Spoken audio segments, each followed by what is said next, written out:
family have been farming for the last 600 years. And in fact, the wealth that they accumulated that allowed them to build Althorp houses in 1508, they had amassed by being the most successful sheep farmers in England. So it is really exciting for us to re-engage with that farming history. Part of putting the estate back together to the fully functioning, fully alive, all working piece that it was at one time. And so I want to be doing that responsibly. Charles and I, I'm sort of embarrassed to say we weren't really that aware of what was going on in the farming. Neither one of us are farmers, and I think like many landowners, there was someone who was in charge of the farming who was told to do a good job. We were both really shocked to find out what was actually going on. We are headed to where I happen to know that all the nasty chemicals used on the farming were stored. Fertilizer, pesticides. That's glyphosate. Mm-hmm. And glyphosate, from what I understand today, takes 20 years to get out of the soil. Yeah, it is horrible stuff.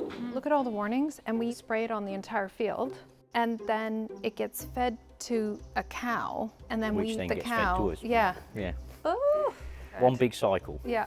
It's mad. It's something we need to get away from. After our shock and horror at finding out sort of what was going on, we immediately wanted to shift it, which proved to be a little trickier than we had anticipated. People telling us it would be wiser to slowly transition. Neither one of us really wanted to do that. As a mother, I'm sort of frantic about it, actually. Just thinking of what I'm feeding my children, We wonder why everybody's getting sick. If you spray everywhere with insecticide, yes, you're going to kill the insects you don't want, but you're also going to kill the good insects. You're not going to have bees, you're not going to have birds.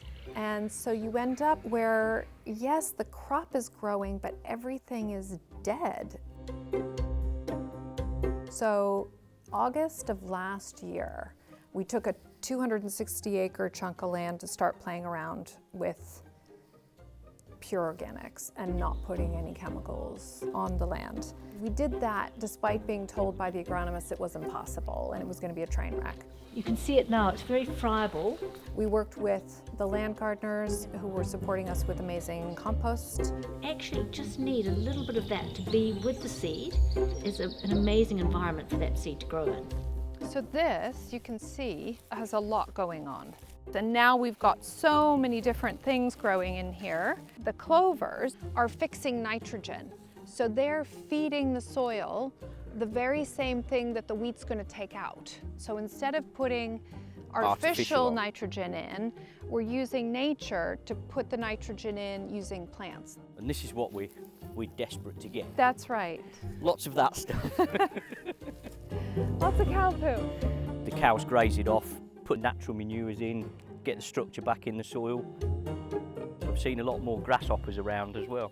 It worked, and the land was recovering and it was growing beautiful things. Seeing that actually work gave us the courage to pull the Band-Aid off on the rest of the 2,000 acres. Charles just said, that's it, we're going cold turkey, because it was too difficult to get people to move in the direction that we wanted to go in, and so we just decided, you know what, that's it. It's a bit scary because it's the unknown for me, but I'm scared too. But Ryan, it's going to be really interesting. If it makes you feel any better, I'm terrified. Failure is part of it. Charles and I are going into this knowing that it's going to be a learning curve, but ultimately we're headed in the correct direction, and we'll get there eventually.